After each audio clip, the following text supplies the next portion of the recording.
itong napipintong desisyon ng ICC sa Biyernes, actually appeal na ito eh. Na-deny na yung request for interim release sa pre-trial chamber. Kung nakukulangan kayo dun sa grounds or dun sa mga security measures na linatag ng defense, edi i-impose nyo, hindi yung i-deny nyo lang. Meron kayong kapangyarihan, kayong ICC, na sabihin sa defense kung ano yung mga kondisyon na gusto nila for the interim release. So, dapat sabihin nila, hindi yung i-deny lang nila. Sabihin nyo kung anong kailangang mga patakaran, mga kondisyon para mapayagang makalabas si Pangulong Duterte.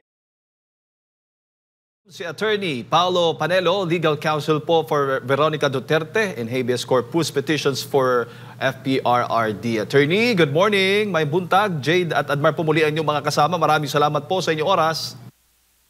Magandang araw, Jade and Admar. Magandang araw sa mga tagapanood nyo. Opo, Attorney, itong ang November 28 ay nakatakda pong didesisyonan na ng ICC itong ang interim release appeal o hilinga na interim release ni FPRRD.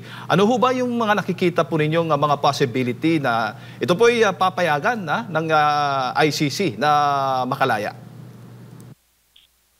Alam niyo, may mga precedent naman dito sa interim release according to Nicholas Kaufman, yung lawyer ni PRRD. So umaasa tayo na mapagbibigyan yung request nila for interim release. Para lang sa kaalaman ng tao, yung interim release parang bail yan dito sa Pilipinas. So interim release meaning panandali ang release lamang para makalaya ng bahagya itong si PRRD habang tumutuloy yung trial. Kasi matagal ito eh. In fact, March 12 pa nga ho nasa kustodiya ng ICC si PRRD pero hanggang ngayon hindi pa nagsisimula yung trial. So itong interim release, humihingi lang ng pahintulot sa ICC na payagang makalabas sandali ng kulungan si PRRD at suportado ito ng isang commitment mula sa isang state, sa isang government na willing i-host si PRRD habang nagtutuloy yung trial. Opo. Pero may ideya ho ba kayo, Attorney, kung ano yung mga grounds ng interim release kapag isang akusado ay may hiling na ganito? Ano bang nakasaad po sa batas ng ICC kung meron po kayong ideya? Ang ginamit na grounds ni Nicholas Kaufman is number one, hindi flight risk si PRRD dahil 80 anyos na nga ho siya at saka dahil sa kalagayan niya, in fact nag-file na rin sila ng request for indefinite adjournment kasi nga malubha na yung karamdaman ni PRRD. Hindi na daw makaalala masyado si PRRD, so unfit to stand trial. So nangangahulugan kung matanda na siya, mahina na ang pangangatawan niya, mahina na yung cognitive functions niya, hindi na iisipin niyang tumakas pa. So yun yung unang ground na ginamit nila. Pangalawa, ang ginamit din nilang ground is wala na siyang capacity para ulitin yung mga krimen na inaakusahan siya or impluwensyahan yung mga witnesses laban sa kanya. Kasi yun ang iniiwasan naman ng ICC. Kapag ikaw ba ay pinakawalan namin, gagawin mo ba ulit yung mga krimen na inakusahan ka? Tsaka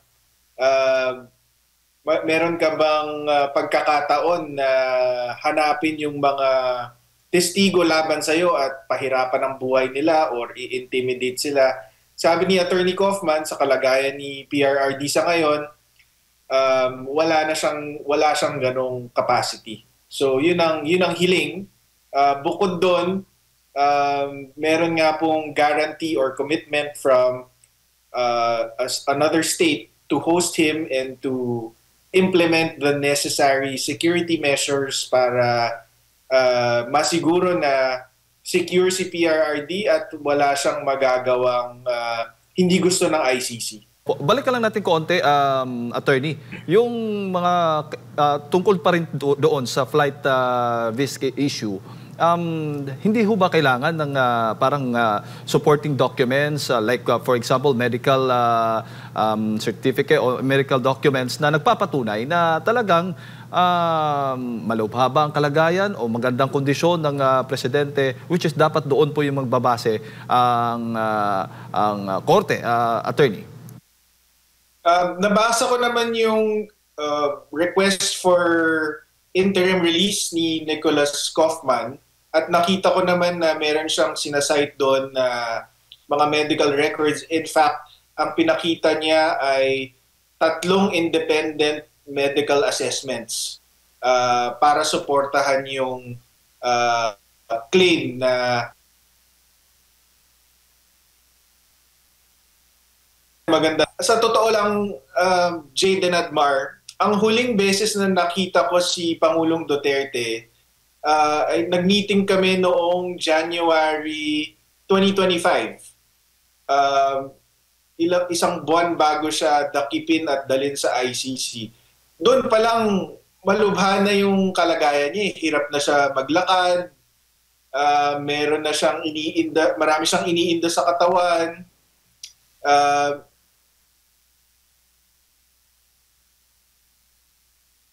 Detalye. So, tingin ko, pagkausapin mo lang si PRRD, malalaman mo na na hindi maganda yung kalagayan ng kalusugan niya. Opo. Kung sakali man, attorney, na mag-grant nga itong interim release appeal ni FPRRD, ano yung mga dapat paghandaan ng kampo ng Pangulo, maging ng ating bansa, kung meron man? Paghahanda ni PRRD or ng bansa natin? Ano yung yes po. Yung kung sakali mang mag-grant nga ito, ano yung mga dapat paghandaan ng kampo ni Pangulong Rodrigo Duterte, dating Pangulong Rodrigo Duterte? Wala naman. Kailangan lang nilang makipag-coordinate doon sa third state na nangako na i-host si Pangulong Duterte para i-ensure na matupad lahat ng kondisyon ng interim release niya sa bansang yon. Ngayon, Jade, noong itong napipintong desisyon ng ICC sa Biyernes, actually appeal na ito Na-deny na yung request for interim release sa pre-trial chamber. Yes. Ang opinion ko doon is ang ICC, gaya ng Pilipinas, naniniwala na in the innocence of the accused until proven guilty. So kung gano'n ang polisiya ng ICC, kung nakukulangan sila dun sa mga kondisyon na inilatag ng defense at ng yung third state party, then sabihin nyo kung anong kailangang mga patakaran, mga kondisyon para mapayagang makalabas si Pangulong Duterte. Kasi clearly, pag kinausap mo lang si PRRD sa mga, nung panahon na nakausap ko siya, alam mong masama na yung kalagayan niya. So kung nakukulangan kayo dun sa grounds or dun sa mga security measures na linatag ng defense, edi i-impose nyo, hindi yung i-deny nyo lang.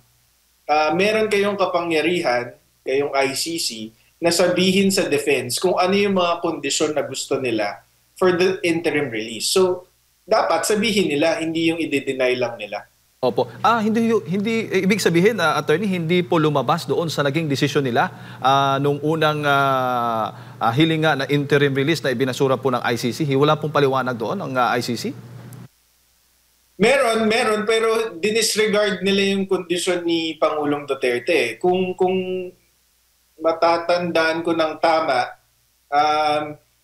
parang brush aside lang nila yung kondisyon ni PRRD at sinabi basically na yung health condition ng isang accused, hindi yan, wala yan sa rules. hindi ka namin hindi yan isa sa mga grounds kung bakit papayagan ng interim release ang isang akusado. Pero hindi naman yun yung sinasabi ni Nicholas Kaufman eh. Ang sinasabi ni Nicholas Kaufman, dahil sa kalagayan niya, ng kalusugan niya, hindi na siya flight risk, hindi siya maaasahang makapag-intimidate ng witness, hindi siya makaka-commit ng mga krimen na inaakusahan siya. So, yun ang batayan ni Attorney Kaufman. At bukod doon sa mga pahayag, syempre, ng abogado at ng pamilya mismo sa nakikita po, mismo kayo, personally, nakikita po ninyo yung kalagayan ng Pangulo. Yung mga medical records pa ay kasama po yan sa mga magiging batayan para payagan nga po itong ang dating Pangulo na makalaya pansamantala. Dapat.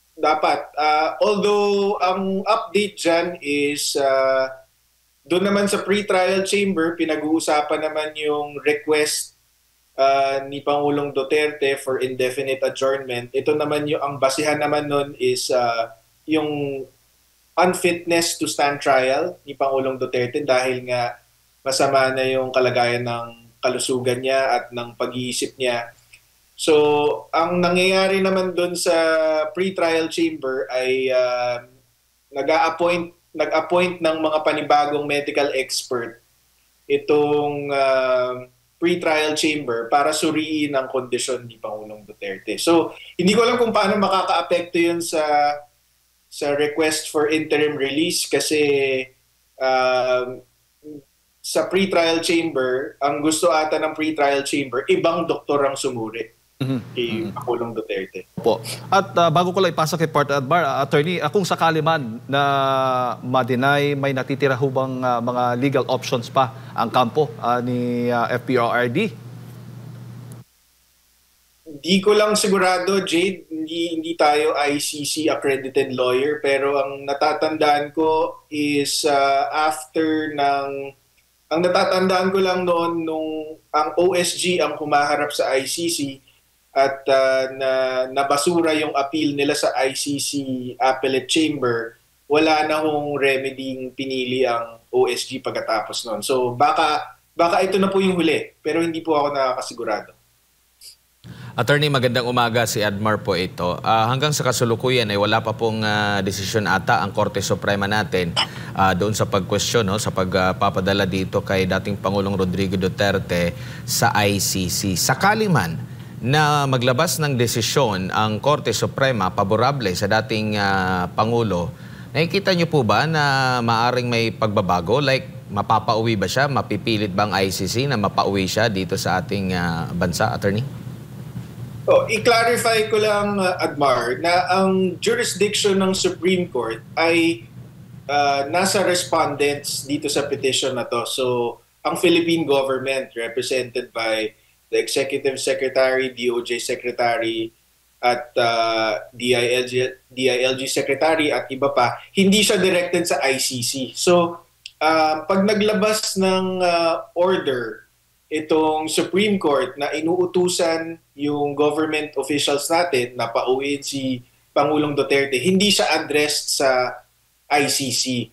At base dun sa mga precedents na nakita natin, hindi naman uutusan ng korte natin kung paano nila ipapauwi si Pangulong Duterte. Bibigyan sila ng discretion kung paano nila gagawin yon. Pero ang malinaw is kailangan gawin nila ang lahat ng makakaya nila para mapauwi si Pangulong Duterte. Kasi meron nga tayong nakitang isang kaso, 1919 pa, Villavicencio versus Lucban, decided ng Supreme Court natin. Ang sabi doon ng Supreme Court, yung kakayahan mong gumawa ng mali.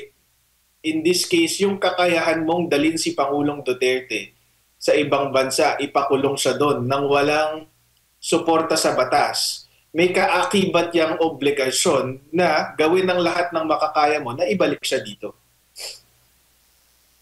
Opo. And Dito po sa usapin naman po ng obligasyon ng ating gobyerno. Kasi kung meron pong mga Pilipino na nahaharap sa kaso sa ibang bansa, ang naririnig natin ng mga balita, ang pagsisikap po ng gobyerno na matulungan itong ating mga kababayan to the point na makikipag-usap pa sa gobyerno doon na pwede bang akuin na lang namin yung kustodiya or dito na lang siya magsilbi sa kanyang hatol or habang siya po ay nakakulong, kumbaga. Meron bang ganito? Ito ba'y nakasaad sa ating konstitusyon or sa batas natin? At nakikita niyo po ba na sa panig po kay dating Pangulong Rodrigo Duterte, ito po ay nangyayari or kabaliktaran na yung conclusion na dito is yung nangyari na mismong gobyerno nagpadala sa kanya doon na po sa ICC, attorney? Baliktad ang nangyari dito. Imbis na pangalagaan at proteksyonan ng ating gobyerno ang mga Pilipino, na ito'y utos ng konstitusyon sa gobyerno natin. Imbis na gawin nila ito, pinatapon nila doon si Pangulong Duterte nang walang basehan. So yun ang nakakalungkot. Kasi yun nga, yung iba nga dyan na mga Pilipino convicted na sa ibang bansa pero pilit pa rin ginagawa ng paraan ng ating gobyerno na wag na matuloy, kunyari yung execution or dito na lang ikulong sa bansa natin. Pero ang nangyari dito kay Pangulong Duterte, imbis na tulungan, imbis na proteksyonan, pinatapon doon. Opo. Siguro, attorney, may latest ka ba tungkol sa sitwasyon ngayon ni FPRD, kung meron man, para sa kaalaman ng ating mga kababayan? Wala sa ngayon, bukod dun sa mga nakikita nating interviews, pero ang kailangan mangyari talaga is umaksyon na yung Supreme Court kasi 257 days nang walang aksyon ang Supreme Court natin sa petitions for habeas corpus ng mga anak ni PRRD. Kung hindi nyo lang natatanong, yung habeas corpus kasi dapat mabilisang remedy yan for any form of illegal detention. Dapat araw lang ang binibilang dyan, hindi buwan. Ngayon magwawalong buwan na wala pang aksyon ng Supreme Court. And because tahimik ang Supreme Court ng napakatagal na, marami nang nangyari na sana naiwasan. Una, sana hindi lumubha yung kalagayan ni Pangulong Duterte sa ICC kung umaksyon lang sila agad. Pangalawa, yung mga government officials na responsable sa pagkadakip niya at pagtapon sa ICC, imbis na parusahan, ginantimpalaan ng mga plum government positions like si Ombudsman Remulla, si General Torre, naging PNP chief, si Marcos Lacanilaw na naghatid mismo kay PRRD sa ICC, ngayon LTO chief na. Pangatlo, dahil tahimik ang Supreme Court, pwedeng maulit yung ginawa nila kay PRRD kay Senator Bato. So, napapanahon na talaga na umaksyon ng Supreme Court. Right. Attorney, maraming salamat po sa inyo po oras at sa pagbibigay po rin ng impormasyon ngayong umaga. Sa ulitin po, mabuhay po kayo. Mabuhay po kayo. Thank you. Maraming salamat. Mga kababayan, si Attorney Paolo Panelong, Legal Counsel for Veronica Duterte and habeas corpus petitions for FPR, ang ating nakasama. Napakinggan po ngayong umaga.